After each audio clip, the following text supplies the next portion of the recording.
adlaw gabi sa mga tawo, apang ang balita nanungod sa pulong sang Dios wala nila ini napusli tungod kay wala nila naupdan sa pagtuo. Hebreo Kapitulo 3 versikulo 12, ang mga tao sa Israel sa tion nga hindi sila makabati sang pulong sang Dios, hindi maupdan sa patuo ang ila tagipusoon kag ang ila mga kaugalingon. Gani nagsiling si Joshua kag si Caleb, siling niya, masulod kita, ang kuno naton ina, tungod kay ang Dios kaupod naton. Mas dako ang Dios sang sa mga higante nga inyo nakita. Kay ang Dios naghambal, pues aton talupang don ang yaginhambal. Kay ang Dios nagsiling, pues aton pabatian ang yaginasiling. Nanong maangkod naton? Siling siyang balang ang kasulatan, kabuhi. Kag ikaayo sang aton mga lawas. So mga abiyang kamakauturan, maayo kag hustugid ang aton nga maangkon kung kita lamang magpamati sang ginhambal sang Dios. Siling yagin padalaya ang yapulong para sa pag-ayo sa aton agod baluwas kita sa mga lulubngan. Inang pulong sang Dios hambal ni Ginoong Hesus. 6 versikulo 63 sa libro sang Juan, sila kabuhi. Kag inang pulong sang Dios mga abyan ka mga kauturan, nagadala ina siya sang kaluwasan. Nagadala ina siya sang pag-ayo. Nagadala ina siya sa paghatag kapag himuno sang tanan nga kinanglanon sang tao.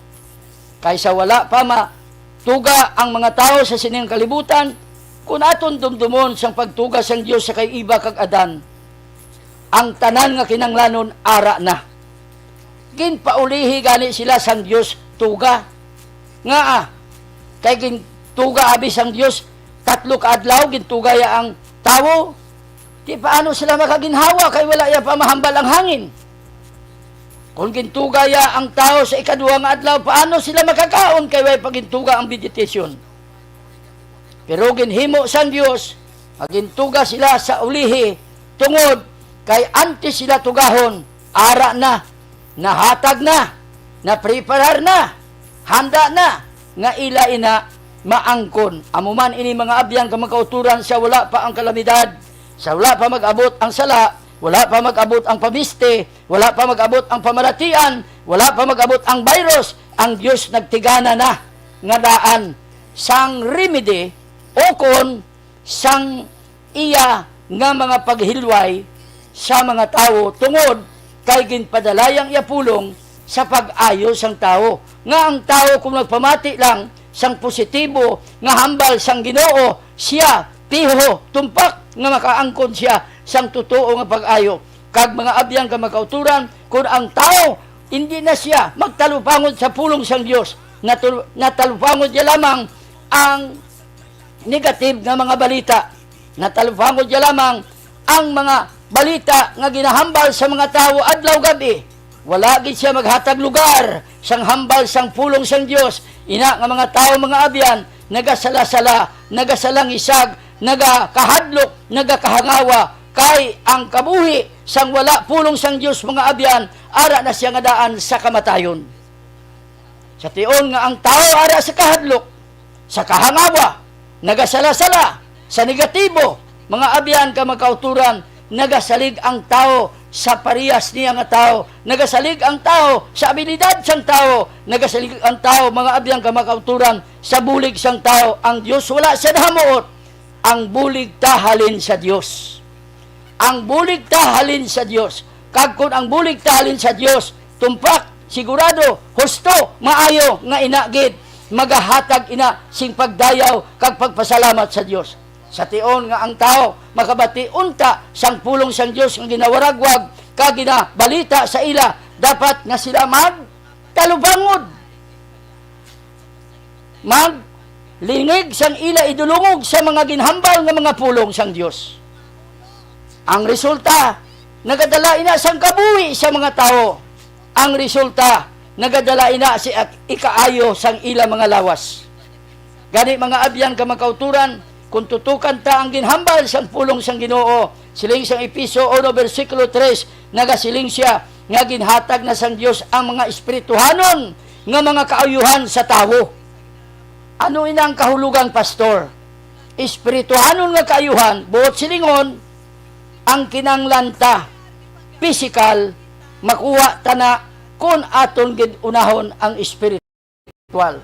Kay ang unod naton, mas panggwa lang ina, pero ang sulod, amo ang espiritu, kag ang aton nga espiritu mga abyan ka makauturan, nga nakasala, luyag sa Dios, nga makapanumbalik, ka makareconcile sa iya, magtuo ka magtalupangot sa iya pulong, kag aton ginapamatian ang yagin siling, magadala ina sang kabuhi sa aton, kay ang aton mga abyan nga espiritu tungod sa pagpakasala sa aton unang ginikanan nga si Adan kag si Eva, si itululok ya patay. Pero ang tao ya sa gihapon gakabuhi sa lawas, pero ang iya espiritu patay.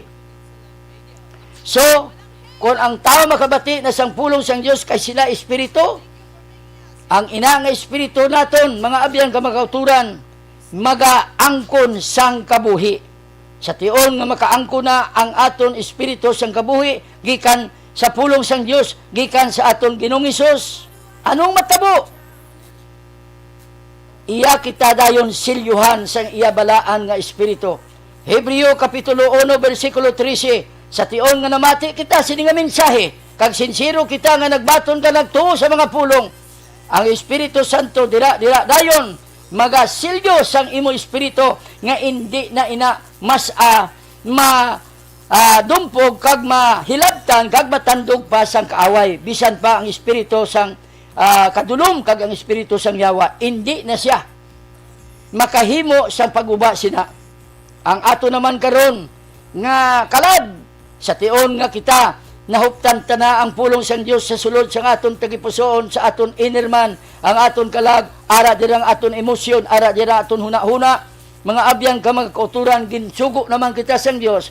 Siling sang Roma Kapitulo 12, versikulo 2, siling niya, kag hasta sa 3, nagasiling siya, nga bag-uhanin niyo ang inyo mga huna-huna. Ang tao sa tion nga siya nagapalapit sa aton Ginoo, kag ang aton huna-huna, nagapamati lang kita pirmi sa negative, nagapamati lang kita pirmi sa malain nga balita, nagapamati lang kita pirmi ka nagalantaw sa mga lain nga mga news, mga abyan ka makauturan, ang aton nga huna-huna, ang aton nga emosyon, mga abyan, napunan sang kahangawa kag kahadlok. Pero gusto sang Dios nga aton inabaguhon sa bulig sang aton Ginoo.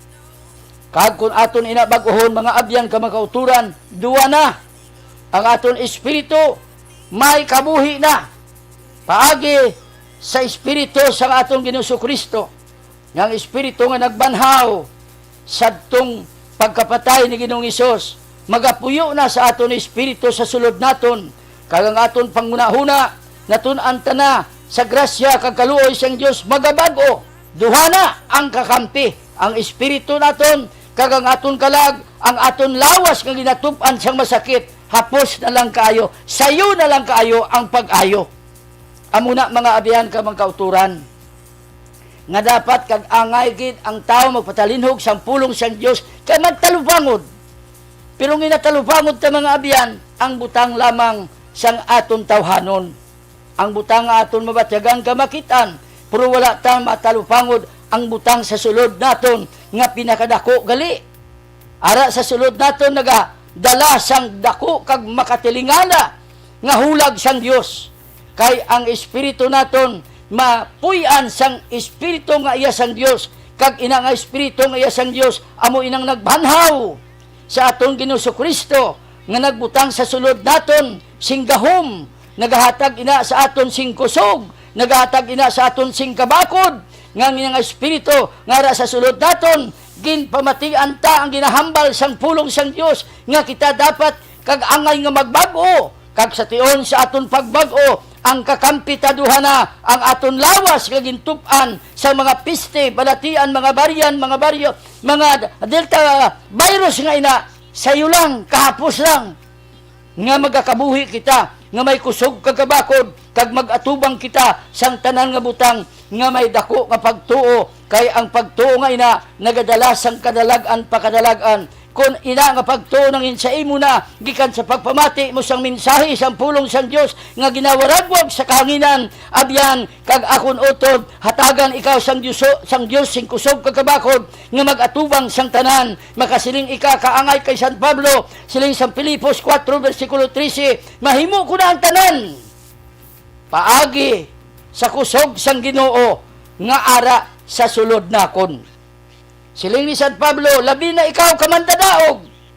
Romans chapter 8 verse 37, paagi sa iya nga nagdaog dito sa tubangan sang tanan nga mga evil spirit nga siya nagmadinaugon tungod kay ginparada yan na si Satanas kag ang tanan nga mga evil spirit tungod sang iya cross. Kolosas kapitulo 2 versikulo 15, kung paano ya gindaog ang espirituhanon nga kusog kag mga kagamhanan paagi sa iya cross ginparada ya ginpakahuyan niya ang yawa ginpakahuyan niya ang tanan ng mga espiritu nga malaot ang mga virus kay nalutos na tungod sa cross ng Ginoong Hesus kag ihatag sa aton ang kadalagan pakadalagan apang kung hindi kita magpamati sang pulong sa kabatuoran malimo-libo lang kita gihapon sang mga negatibo nga report sa mga bad news sa gihapon adlaw gabi hala lang kita pamati apang aton anay tagaan sing ligwa nga magpamati kita sa mensahe halin sa aton Ginoo kag inang mensahe huptan ta sa aton tagipusoon kag nagasugo da sa aton sa ginbasa ta kaina talupanda ang pulong sang Dios abyan. Sa nagtalupangon ka, pamati ini. Ang resulta, nakabaton kasing kabuhi. Kag ang resulta, ikaayo sang imulawas. Abyan, hindi paulihi ang tanan. Sa tion, nga pamatian ta ang hambal sang Dios. Ang hambal sang Dios, may kabuhi. Ang hambal sang Dios, magadala sang inspirasyon kag kadalagan. Ang hambal sang Dios ara sa sulod nimo. Kung ikaw nagapamati sang pulong sa mga tao, dapat kag angagid nga magpamati ka sang pulong sang Ginoo kay ang pulong sang Ginoo mas labaw pa sang sa pulong sang tao. Ang pulong sang tao nagaliwat, apang ang pulong sang Dios wala nagalubad. Ang pulong sang Dios ginulay siyang makapito sa kalayo mga abyan. Kung gang bulawang gani ginatilawan kag ginaulay para nga makakuha ikaw sang iya sina nga busog makakuha ka sang iya sina nga taas nga bili o taas nga karas kag ang mga impurities nga ina nagakadagdag kung ina siya ibutang sa kalayo. Ang pulong sang Dios antes ibalhag sa balaan nga kasulatan siling sang Salmo 12 versikulo 6 ginulay sa makapito matuod gid nga mabaton mo ang pag-ayo kung kabati ikaw sang pulong sang Dios nga ginpadalaya para sa pag-ayo sa imo kag pagluwas sa imo sa lulubngan. Gani abyan hindi na magpanduha-duha. Abyan hindi ka na magpanghuna-huna nga daw kasalangisag pa ikaw. Pamati ang ginhambal sang Dios sa ginsilingya sa Lubaton kapitulo 4. Anak, talupang dagid ang akon pulong. Anak, ilingig ang imo idulungog sa akon ginasiling. Anak, kung himuon mo ina, makaangkon ka sang kabuhi. Anak, makaangkon ikaw sa ikaayo sang imo lawas. Tunay kag matuod gid nga bulong ang pulong sang Dios. Medisina ina nga hindi ina iya makasarang ang medisina sang tawhanon unod nun kag kalibutanon. Ginhatag ini sang Dios 2,000 na katuig nga nagligad nga kun wala pa ini nagalabot ang kalalatan kag ang mga piste sa bugos kalibutan gintiganan na sang Dios agud to nga sa tion nga ikaw makabati sining pulong sang pagpahanumdom talupandon mo gid. Kag sa nagatalupangod ka sigihon mo gid sa pagpamati ina nga mga kamatuoran. Kag sa pagsigi nimo pamati sina kamatuoran, ang maani mo, ang mabaton mo, kabuhi, kag ikaayo sang imo lawas. Ano bala ang aton kabuhi? Ang kabuhi ta ginhatag ini sang Dios para nga may mga kahulugan. May mga serbi ini. Para sa ano? Nga makaalagad kita sa iya.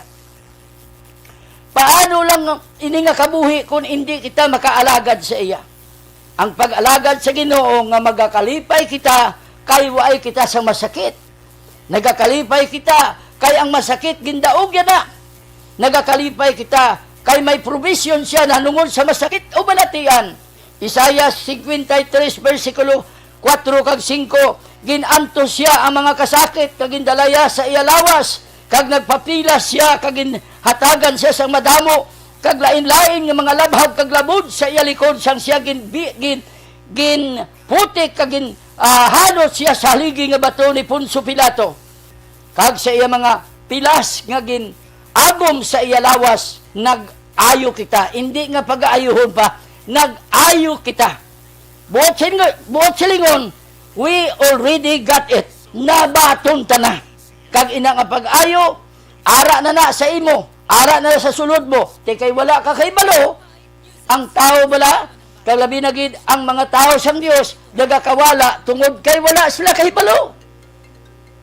Sang una, sa pagtugas ang Dios sa kayadan kag kaiba, ara na ina ang law of gravity, galing wala pa nila madiskubrihan.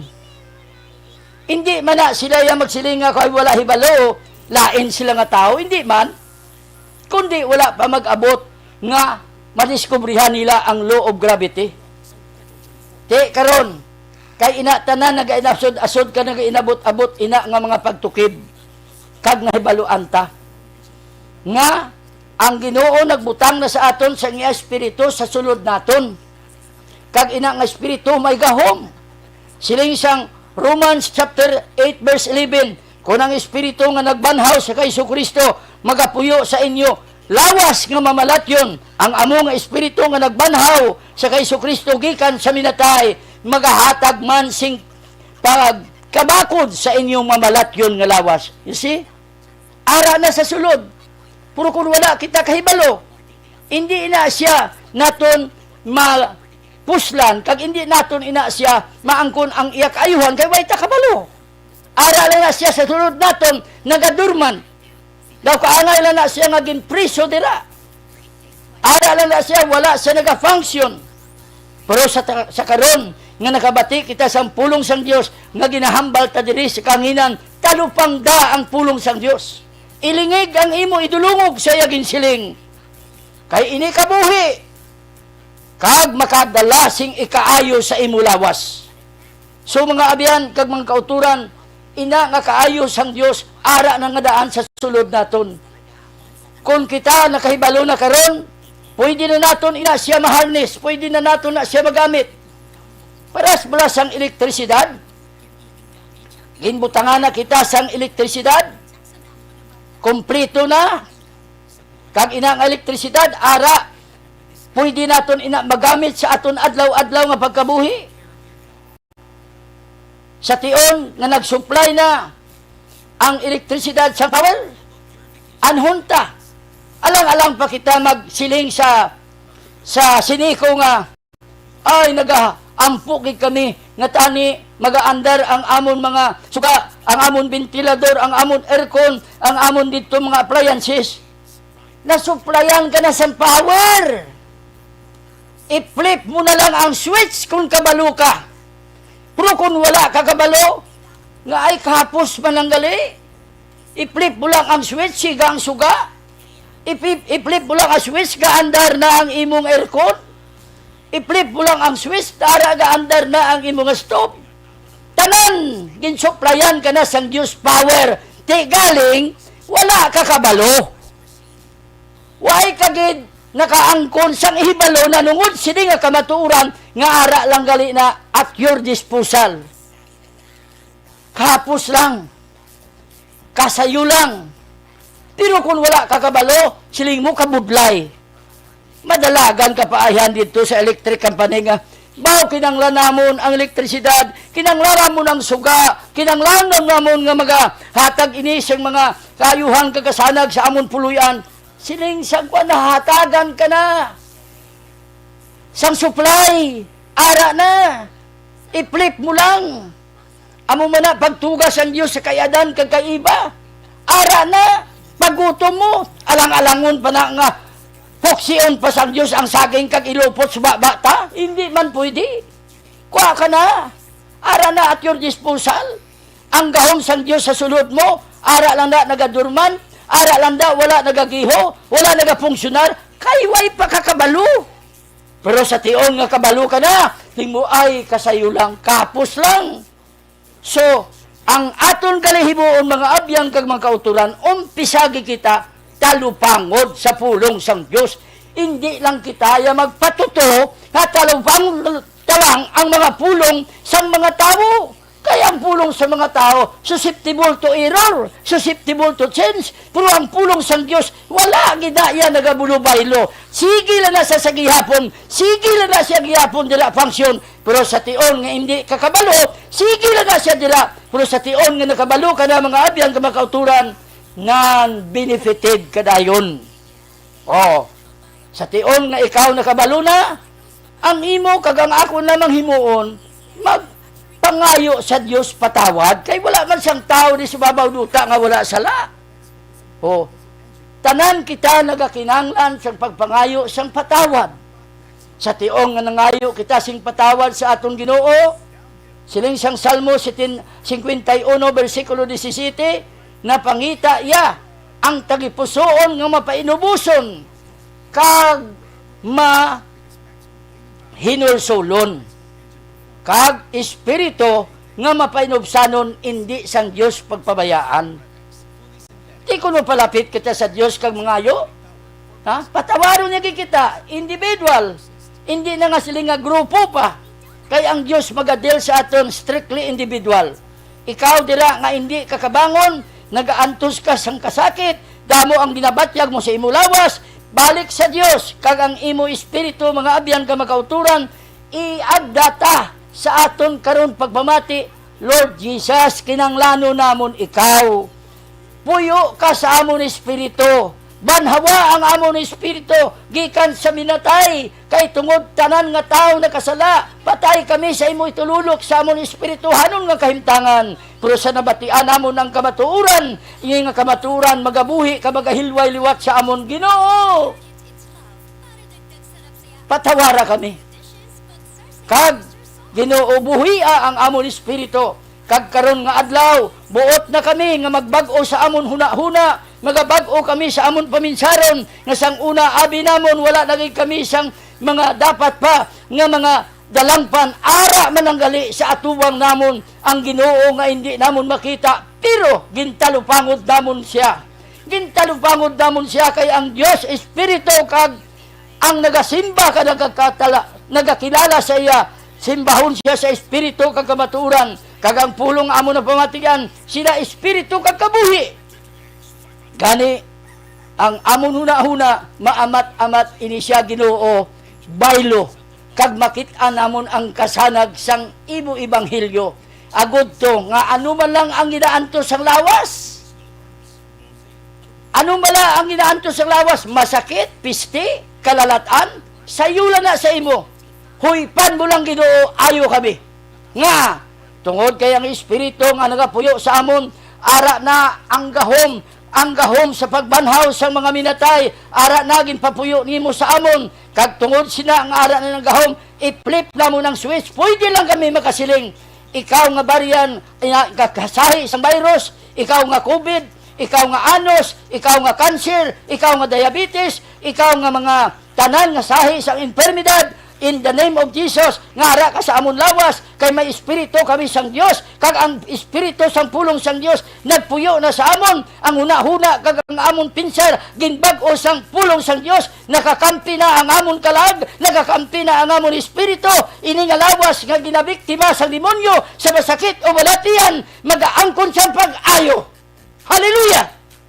Lord, sa imo dyutay nga pagtandugikan sa amon ulo, tubtob sa napadapa, makaangkon kami sang siguro nga pag-ayo.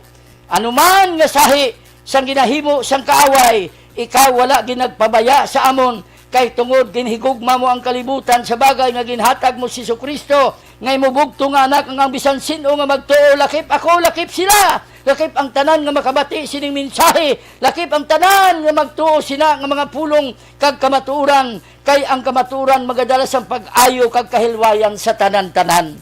Lord, salamat gid. Busa ang amon lawas nga ina makaangko na sang kaumpawan. Ang amon lawas magapanumbalik na sa normal. tanan namon Ginoo nga mga ginabatyag nga infirmidad sa sulod, sa imo lang gyutay nga pagtandog, mabato namon ang pag-ayo. Kay ang matuod, ara sa butanga di makita, kay ang butanga makita umalagi.